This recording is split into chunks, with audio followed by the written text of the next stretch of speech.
And quite honestly, having written the book, I do not know who they are or what they are. And I think that's important to the story because it's the unknown, I think. You're watching the Spotlight Network, starring Hollywood's newsman, Logan Crawford. They now believe a single member. He works with TV and film legends.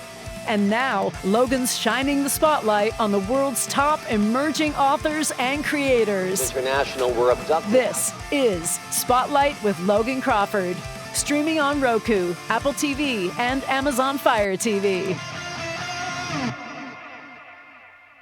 I'm Logan Crawford, and right now on Spotlight, we're heading to the far side of imagination and conscience with a powerful book. It is called Tranquility Moon, Where Violence Has No Voice. It is written by a terrific author. His name is Tom Skore.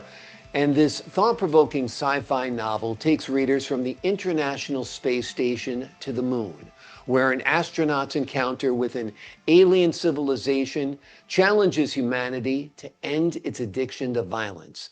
It is a gripping fusion of science fiction, morality, and hope, asking whether peace on Earth is truly within our reach. We're delighted to have this very talented author join us here today on Spotlight. We thank the team at City of Books for helping us put him in the spotlight today. And we ask viewers like you to support authors like him by subscribing to our channel and by purchasing his amazing book. The links are below this interview. Tom, thank you so much for joining us here today. Nice to be here. Great to have you on the show.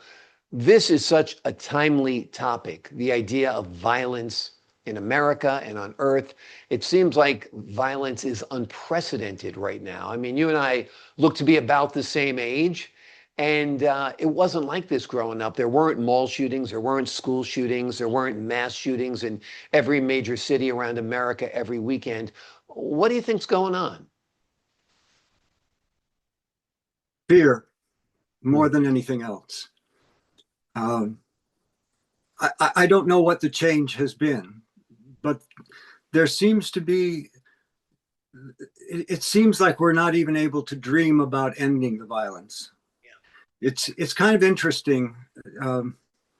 There's a TV show called Air Disasters.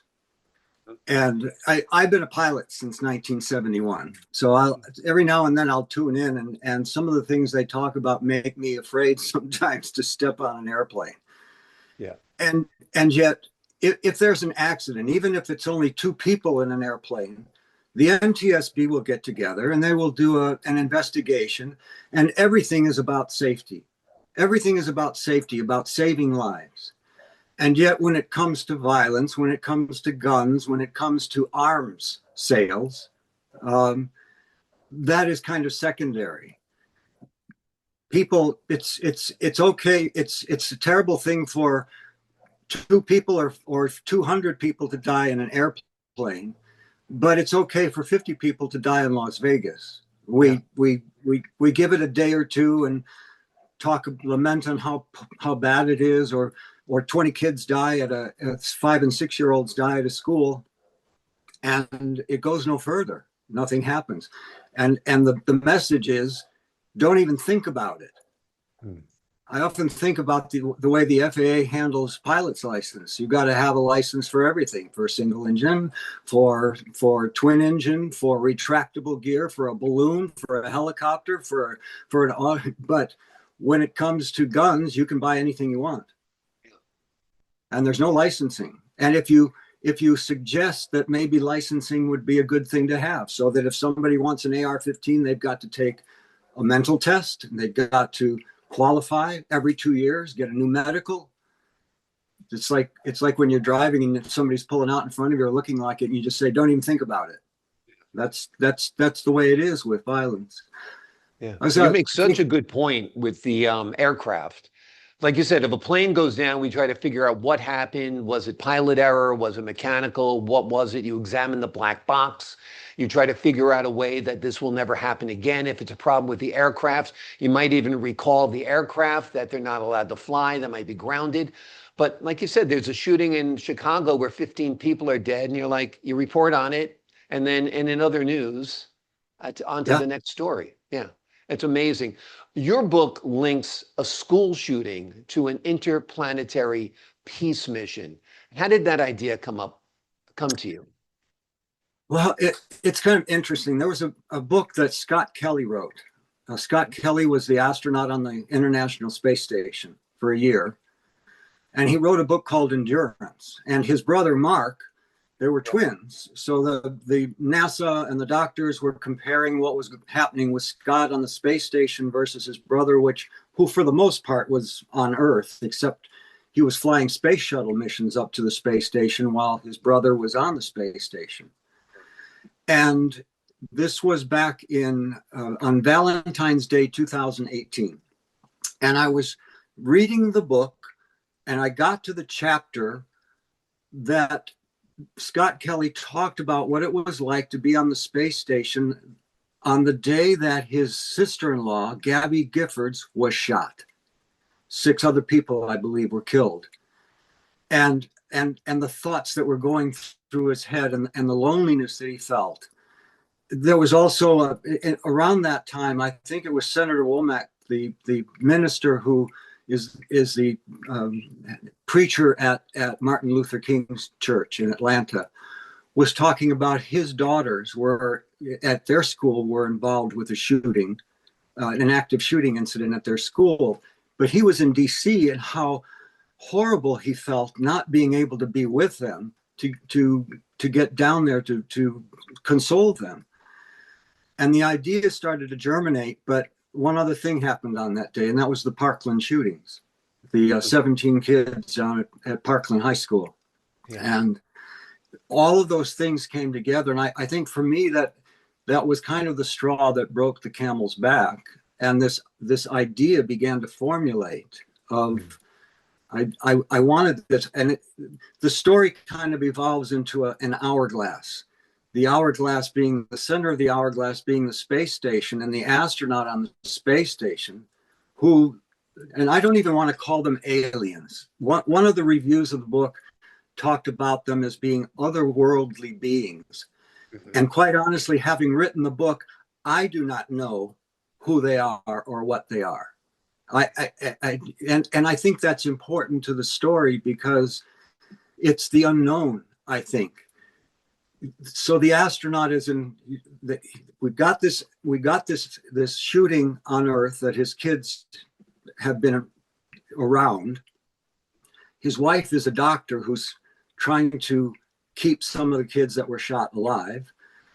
And he's on the space station ultimately dealing with this entity, yeah, and trying to figure out what the real problem is. He's the protagonist, but who's the antagonist? Is it the otherworldly being on the moon, or aren't the people on the Earth that he's close to? And I think he begins to realize that the real antagonist is the fear. Mm.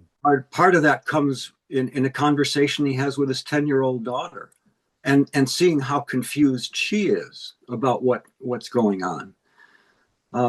There was a wonderful program years ago that I saw when I lived in Alaska, and it was an interesting show to me because wherever I went, I lived in Eagle River, which is, I used to go to work every day at the university and say that I live in the most beautiful place in the world, but you did not go, very far from the home without bear repellent.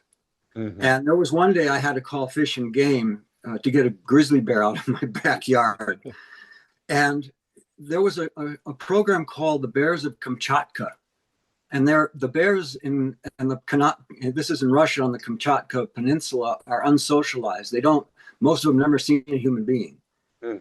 And they were for the most part pretty non-aggressive. In fact, there was this fellow that flew in to record them was sitting on a beach, and one was jumping up and down on a log and then falling into the river to try to get his attention. It was really cute. But the takeaway from that was fear is a sign of aggression. Mm. And I took that very seriously. I bumped into a lot of bears and more than my share of moose running every morning. And it was so true. And I started to think about that in relation to Tranquility Moon. And people are afraid. People are afraid of, and it depends. Not everybody is afraid of everything. Some people are afraid of climate change. I mean, younger people who are going to have to deal with it now are afraid of climate change, or inflation, or nuclear war, or this. Or, I mean, you can go down the list. And as that fear manifests, you'll talk to people, say, "Oh yeah, you know, I've got that 9mm handgun in the side drawer." I think I a lot of it is also people are afraid of people. I mean, I think in Yes, this digital age where people no longer connect personally, and instead it's online or on the phone or it's, computer mediated somehow, I think they've grown to be afraid of people. yes, Yeah. they have. It's interesting. I mean, the only time I've ever really shot a gun is when I was in the military.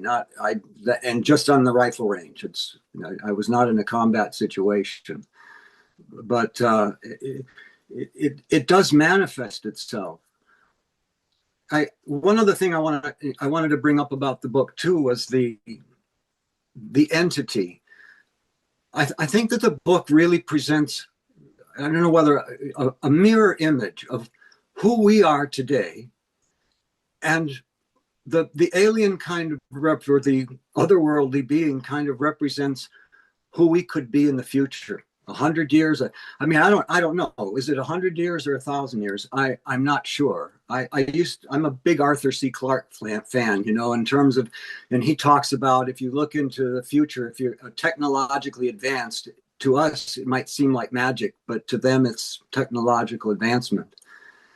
But I see the book as being kind of a portrait, a reflection of us as we exist today, and who we might be existing tomorrow. Yeah.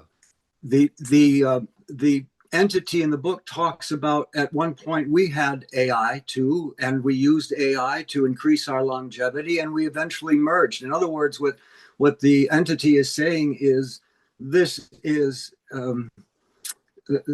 evolutionary. Mm. And I look at AI even today. If we don't manage some guidelines for this, it's going to do what the internet does. It's going to do what gun control. It's starting to go in multiple directions. Some are good and some are not so good, and there's no guiding light for that. It's North Star. I always say that maybe Star Trek Next Generation Data is almost like most people's conception of what AI could ultimately become. Yeah. In some way. And I think we need to kind of treat it as a child. We need to be responsible. I think the book deals with a lot about responsibility. Yeah. It Absolutely. kind of straitjackets the audience. It says, this is happening whether you like it or not. Yep. Whether you like it or not, what's your decision going to be? And I would hope that everybody that reads the book ends up asking themselves, if I were in that situation with this astronaut is in, what decisions would I make? Yeah. Fascinating. Have you envisioned this as a film? Very much so. Okay. Very much so. Yeah, I think it's got compelling characters, great storylines, great locales, and of course, a great philosophical message for viewers and readers to explore. So I think it'd be a great film as well. Are you thinking about a follow-up book to this?